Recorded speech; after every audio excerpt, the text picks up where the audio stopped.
नमस्कार दोस्तों। आज इस वीडियो में हम लोग बात करने वाले हैं एक ऐसी होम्योपैथी मेडिसिन के बारे में जो कि अक्सर यूज़ किया जाता है पुरुषों की प्रॉब्लम के लिए। किसी भी पुरुष के अंदर अगर इरेक्टाइल डिस्फंक्शन की प्रॉब्लम हो, लो लिबिडो की प्रॉब्लम हो, शीघ्र पतन की प्रॉब्लम हो, तो हम लोग पहले ही इस मेडिसिन के बारे में हम लोग सोच सकते हैं। अगर कोई कॉन्स्टिट्यूशनल मेडिसिन पेशेंट के अंदर मैच नहीं हो रहा है तो ये मेडिसिन तो हम लोग पेशेंट को दे ही देते हैं, क्योंकि ये मेडिसिन जाना ही जाता है सेक्सुअल कंप्लेंट्स को ठीक करने के लिए, बोथ मेल एंड फीमेल के अंदर। अक्सर हम लोग मेल्स के अंदर, पुरुषों के अंदर इस मेडिसिन का बहुत ज़्यादा इस्तेमाल करते हैं। लेकिन इस मेडिसिन को इस्तेमाल करने से पहले आपको इस मेडिसिन का कुछ साइन एंड सिम्टम्स के बारे में आपको पता होना चाहिए और किस प्रकार से इस्तेमाल करना चाहिए इसके बारे भी आपको एक थोड़ा बहुत नॉलेज आपको होना चाहिए। उसके बाद ही आप इस मेडिसिन को इस्तेमाल कर पाएंगे और इस मेडिसिन से आपको फ़ायदा भी होगा। मैं आज इस मेडिसिन के बारे में आपको बताऊंगा, एग्नेस कैस्टस के बारे में आपको बताऊंगा और एलन स्कीनोट के माध्यम से मैं आप लोगों को समझाने का प्रयास करूंगा कि डॉक्टर H.C. एलन्स क्या लिखते हैं एग्नेस कैस्टस के बारे में अपनी किताब में। मैं उन्हीं का किताब का रेफरेंस लेके मैं आज आप लोगों को समझाने का प्रयास करूंगा कि एग्नेस कैस्टस जो मेडिसिन है वो किस तरह की मेडिसिन है, वो किस तरह की सिचुएशंस के अंदर में काम में आती है। तो जो पहला लाइन लिखते हैं एग्नेस कैस्टस के बारे में, वो लिखा गया है फॉर द लिम्फेटिक कॉन्स्टिट्यूशन, यानी लिम्फेटिक मतलब डल, ऐसा कंडीशन यानी ऐसा व्यक्ति जो अपना जिंदगी जी तो रहा है लेकिन अधमरा, यानी उसको जिंदगी जीने का कोई मतलब नहीं होता, किसी प्रकार वो जिंदगी जी रहा है, लीन थीन इमासिएटेड, जिंदगी जीने का कोई मतलब नहीं होता है, ऐसा व्यक्ति के अंदर ये मेडिसिन अच्छा काम करता है। फर्स्ट लाइन में ही उन्होंने यही लिखा है फॉर द लिम्फेटिक कॉन्स्टिट्यूशन, यही लाइन लिखा हुआ है फर्स्ट लाइन। इसके बाद दिखते हैं absent minded, relaxed power of inside, यानी एब्सेंट माइंडेड यानी वो व्यक्ति जिसका दिमाग में कुछ भी उसको समझ में नहीं आता है, उसको क्या करना है क्या नहीं करना है उसको कुछ भी समझ में नहीं आता, सब कुछ उसका दिमाग का ऊपर से चला जाता है। उसके बाद लिखा है cannot recollect, has to read a sentence twice before he can comprehend, मतलब एक सेंटेंस को उसको समझाने के लिए, एक बात को उसको समझाने के लिए उसको 2 से 3 बार पढ़ना पड़ता है, उसको रिकलेक्ट करना पड़ता है कि क्या लिखा हुआ है, उसके बाद उसको समझ में आता है। डॉक्टर साहब ये बोलकर समझाने का प्रयास कर रहा है कि उसका मानसिक स्थिति किस प्रकार का हो गया है, ये समझाने का प्रयास कर रहा है इस लाइन से, वो यही चीज को दर्शाने का प्रयास कर रहा है। उसके बाद लिखता है old Sinner with impotency and glide, unmarried person suffering from various debility. इसका अर्थ क्या हो सकता है? ओल्ड सिनर मतलब पास्ट में की हुई पाप, सिन का मतलब पाप होता है। बेसिकली यहाँ पे पाप का अर्थ ये होता है कि जो भी शादी से पहले सेक्सुअल जो भी एक्टिविटीज किए हैं, बहुत ज्यादा हस्तमैथुन किए हैं, बहुत ज्यादा अलग अलग लेडीज के साथ रिलेशन बनाए हैं शादी से पहले, इसको पाप के कैटेगरी में डॉक्टर साहब बोल रहे हैं। तो ओल्ड सिनर, पुराने जितने भी पाप किए हैं उसके कारण से अभी उनका अंदर इम्पोर्टेंसी आ चुका है, यानी नापुंसकता आ चुका है, और बहुत महिलाओं के साथ सेक्स करने के कारण से ग्लिट का अर्थ क्या होता है? ग्लिट होता है एक यूलोइस डिस्चार्ज जो कि पेशाब का नली से यूरेथ्रा से निकलता है। किसका निकलता है? पुरुष का निकलता है। कब निकलता है? जब वो किसी फीमेल के साथ अनप्रोटेक्टेड सेक्स किए हैं और उस लेडी को गनोरिया की इन्फेक्शन थी, उससे ये कैरी फॉरवर्ड हो गया, ट्रांसमिटेड हो गया सेक्सुअल एक्टिविटी के दौरान।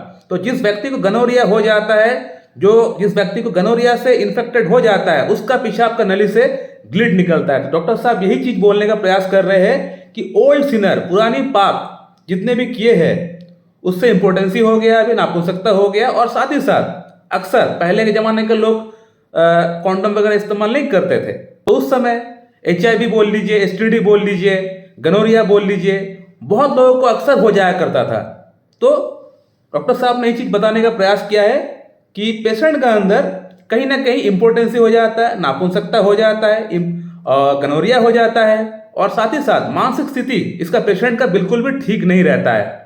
उसको क्या करना है, कहाँ पे जाना है, क्या बोलना है, उसको कुछ भी समझ में नहीं आता है। लिम्फेटिक कॉन्स्टिट्यूशन यानी लीन थीन इमैसिएटेड, बॉडी में कोई जान नहीं है, खाना हो सकता है खा रहा है भरपेट लेकिन बॉडी में कोई जान नहीं है, सो रहा है लेकिन फिर भी इनकम्प्लीट स्लीप जिसको हम लोग बोलते हैं। पेशेंट को पूछेंगे कि आपका नींद अच्छा हुआ, नहीं नींद अच्छा से नहीं हुआ डॉक्टर साहब, इनकम्प्लीट स्लीप लेकिन सोया हुआ है।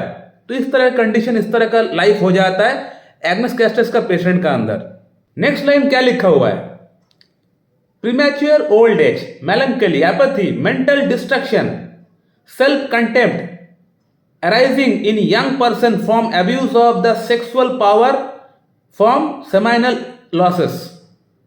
इसका अर्थ क्या हुआ, प्रीमैच्योर ओल्ड एज यानी वो व्यक्ति जिसका उम्र असल में है 30 लेकिन उसको दिखने में लग रहा है 50 ईयर्स का, तो प्रीमैच्योर ओल्ड एज, इसका जो पेशेंट होता है वो उसका उम्र जो है, जो उम्र रहता है उससे कई गुना ज्यादा उसको उम्र दिखने में लगता है।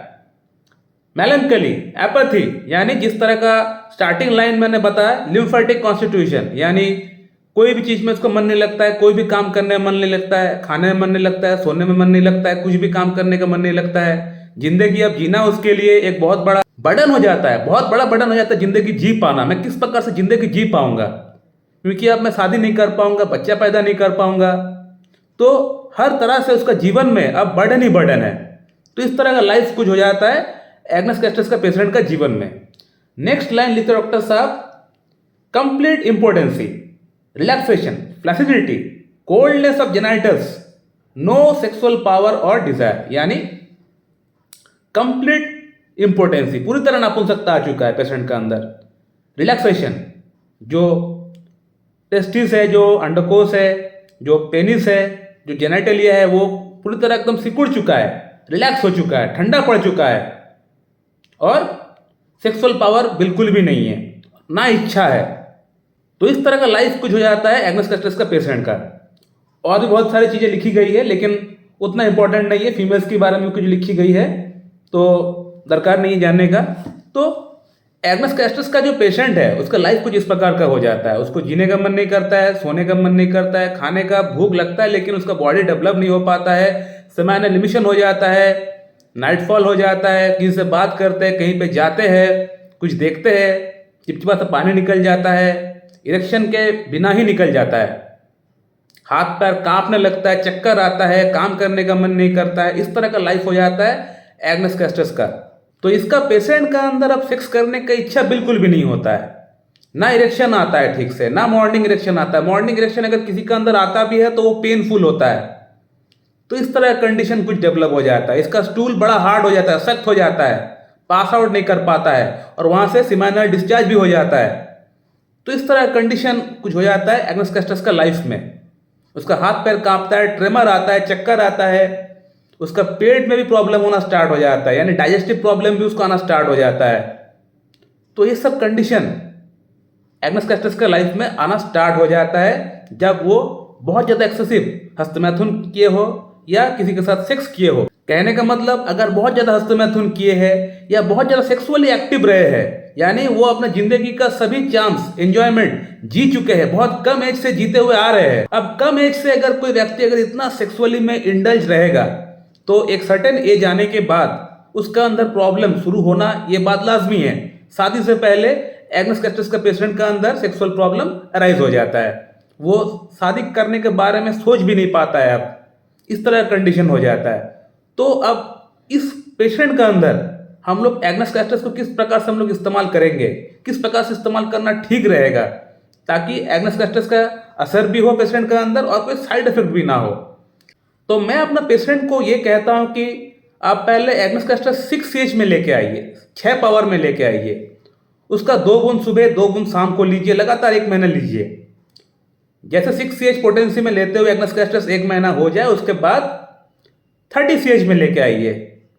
30 CH में 2 बूंद सुबह 2 बूंद शाम को नेक्स्ट मंथ ले लीजिए। 30 CH में लेने के बाद 1 महीना लगातार लेने के बाद 200 में लेके आइए एग्नस कैस्ट्रस। 200 में आप 2 बूंद सुबह 2 बूंद शाम को लीजिए, लगातार 15 दिन लीजिए इसको।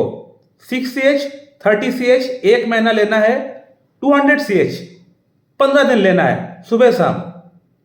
लेने के बाद आप खुद ब खुद एनालाइज करिए कि आपका अंदर क्या चेंजेस हुआ है, कितना इंप्रूवमेंट आया है। बेशक आपका अंदर अच्छा इंप्रूवमेंट आना स्टार्ट हो गया होगा, बहुत अच्छा इंप्रूवमेंट आपको आएगा। अगर आपका सिम्टम्स इस प्रकार के हैं और आप एग्नेस कैस्ट्रस अगर आप लेंगे तो आपको अच्छा इंप्रूवमेंट आपका आना बिल्कुल लाजमी है, आना ही आना है, आएगा ही।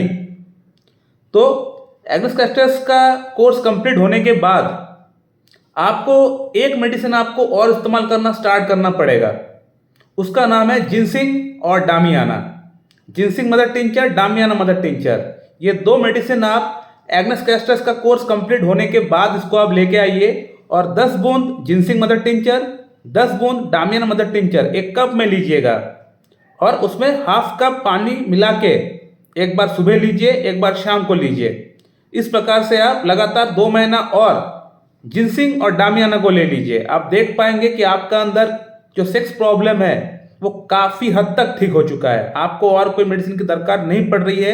आपका लाइफस्टाइल में ओवरऑल चेंजेस आपको आएगा। आप देख पाएंगे आपका याददाश्त ठीक हो रहा है, आपका भूख प्यास ठीक लग रहा है, आपका वेट बढ़ रहा है, आपको सोने का मन कर रहा है, आपको सेक्सुअली अराउज होने का मन कर रहा है, मॉर्निंग इरेक्शन आपका अंदर आना स्टार्ट हो जाएगा, लिबिडो आपका अंदर आना स्टार्ट हो जाएगा, आपका बॉडी में एक जान आना स्टार्ट हो गया। आप फील करेंगे एनर्जेटिक, आप फील करेंगे एंथुसियाज्म आप फील करेंगे। तो इस प्रकार से आपका ओवरऑल चेंजेस आपका बॉडी में फील करेंगे, एनर्जी आपको दिखेगा कि हाँ मेरा बॉडी में ऊर्जा आ गया है। तो इस प्रकार से आप फील करेंगे। आप इसको लीजिए जिस प्रकार से मैंने आपको कहा है लेने के लिए, उसी प्रकार से अगर आप लेंगे तो आपका अंदर एग्नेस कैस्ट्रस का कोई साइड इफेक्ट नहीं होगा और काम कर जाएगा। सो माय डियर फ्रेंड, मैं इस वीडियो को यहीं पे एंड करता हूं। अगर आप लोगों का मन में इस मेडिसिन को लेके कोई सवाल है तो कमेंट करिए, मैं आप लोगों को रिप्लाई वहां पर जरूर दूंगा। So thank you very much and have a good day.